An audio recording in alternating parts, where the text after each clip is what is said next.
ചവറ നിയോജക മണ്ഡലത്തിൽ മികവ് 2026 പ്രതിഭാസംഗമം നടത്തി. ബേബി ജോൺ ഫൗണ്ടേഷനും മന്ത്രി ഷിബു ബേബി ജോണും ചേർന്നാണ് പ്രതിഭാസംഗമം നടത്തിയത്. മണ്ഡലത്തിലെ ഉന്നത പരീക്ഷാ വിജയികളെ പരിപാടിയിൽ അനുമോദിച്ചു. ബേബി ജോൺ ഫൗണ്ടേഷനും മന്ത്രി ഷിബു ബേബി ജോണും ചേർന്നാണ് മികവ് 2026 പ്രതിഭാസംഗമം സംഘടിപ്പിച്ചത്. വിവിധ പരീക്ഷകളിൽ മികച്ച വിജയം നേടിയ ചവറ നിയോജക മണ്ഡലത്തിലെ വിദ്യാർത്ഥികളെയാണ് അനുമോദിച്ചത്.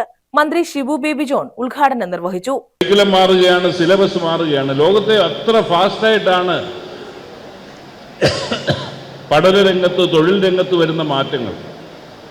നമ്മുടെ പരമ്പരാഗതമായ യൂണിവേഴ്സിറ്റി സംവിധാനം വെച്ചുകൊണ്ട് സെനറ്റും സിൻഡിക്കേറ്റും മറ്റ് കമ്മിറ്റികളും കൂടി 10 വർഷം അല്ലെങ്കിൽ ഇത്രയും വർഷമായിട്ട് ഇപ്പോൾ BA history, BA literature, BA English, BA economics ഇതും പഠിപ്പിച്ചുകൊണ്ടിരുന്നിട്ട് ഒരു കാര്യവുമില്ലാത്ത കാലഘട്ടത്തിലേക്ക് എത്തിക്കഴിഞ്ഞിട്ടുണ്ട്.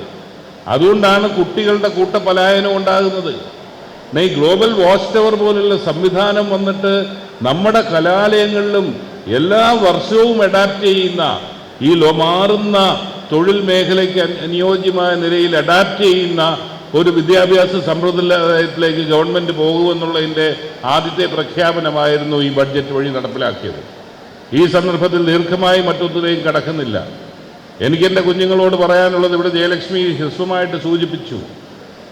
ഇന്ന് നിങ്ങൾ ഏറ്റവും മികച്ച വിജയം കരസ്ഥമാക്കി തിളങ്ങി നിൽക്കുകയാണ്.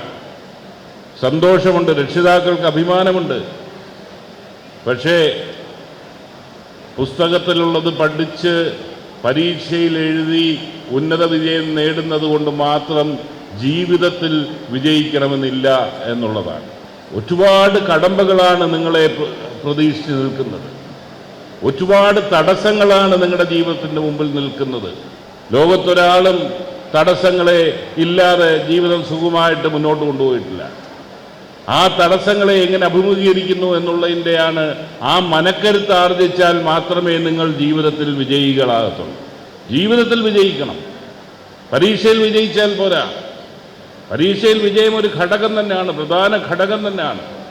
പക്ഷേ ജീവിതത്തിൽ വിജയിക്കണമെങ്കിൽ അതിൽ നിന്ന് വ്യത്യസ്തമായ ചിന്താഗതിയും കരുത്തും മനക്കരുത്തും നമുക്കുണ്ടാകണം. നടൻ മധുബാൽ മുഖ്യാതിഥിയായി. ഓരോ സ്കൂൾ ക്ലാസ്സുകളും അവിടെ നിന്ന് കിട്ടുന്ന അധ്യാപകരുടെ പഠനത്തിനോടുള്ള നമ്മുടെ പ്രേരണകളും നമ്മളെ മുന്നോട്ട് നയിക്കുന്ന സൗഹൃദങ്ങളും ഒക്കെ ഒരർത്ഥത്തിൽ നമുക്കൊരു ബേസായി മാറുകയാണ്. ഈ ബേസ് ഉണ്ടാക്കിയെടുക്കുക എന്നുള്ളത് തന്നെയാണ് അടിസ്ഥാനം. അത് നമുക്ക് കിട്ടുക എന്നുള്ളതാണ് ഏറ്റവും പരമപ്രധാനമായിട്ടുള്ള കാര്യം. ഞാൻ ആദരണീയനായ ഷിബു ബേബി ജോൺ സാറിൻ്റെ പ്രസംഗം കേൾക്കുകയായിരുന്നു ഇങ്ങോട്ട്. നമുക്കൊക്കെ അറിയാം, ജീവിതത്തിൽ ഔന്നത്യങ്ങളിലേക്ക് പോകുമ്പോൾ, അതിൻ്റെ ഉന്നതമായ അവസ്ഥകളിലേക്ക് നമ്മൾ സഞ്ചരിക്കുമ്പോൾ നമുക്ക് എന്തെല്ലാം ഉണ്ടാവണം, എങ്ങനെ ആയിരിക്കണമെന്ന്. മുന്നോട്ടുള്ള പാതകൾ ധാരാളം തടസ്സങ്ങൾ ഉണ്ടാകും. പക്ഷേ ഈ തടസ്സങ്ങളെല്ലാം അതിജീവിക്കുവാൻ നമുക്ക് കഴിയുന്നത് നമ്മളുടെ പഠനം മാത്രമല്ല എന്ന് ഞാൻ കരുതുന്നുണ്ട്. അതിനായ മന്ത്രി പറഞ്ഞൊരു വലിയ കാര്യം ഉണ്ടായിരുന്നു. ജില്ലാ പഞ്ചായത്ത് അംഗം ഐ ജയലക്ഷ്മി, പഞ്ചായത്ത് പ്രസിഡന്റുമാരായ സന്തോഷ് തുപ്പാശ്ശേരി, അംബികാദേവി, എസ് അനിൽ, ജില്ലാ പഞ്ചായത്ത് അംഗം R Arunraj, UDF chairman Kolath Venugopal, RSP മണ്ഡലം secretary Justin, advocate E Yusuf Kunju, Kinaruvila Salahuddin, Vazhayil Azeez, Pokkattu Raheem, Zakir Hussain, Shamna Rafi, Sofia Salam, Mumtaz, Sunitha Biju, Taj Porukkara, R Vaishakh എന്നിവർ പങ്കെടുത്തു. ബേബി ജോൺ ഫൗണ്ടേഷൻ പുരസ്കാരം, MLA എഡ്യു എക്സലൻസ് മെഡൽ, പ്രശസ്തി പത്രം എന്നിവയാണ് നൽകിയത്. News bureau, Chavara.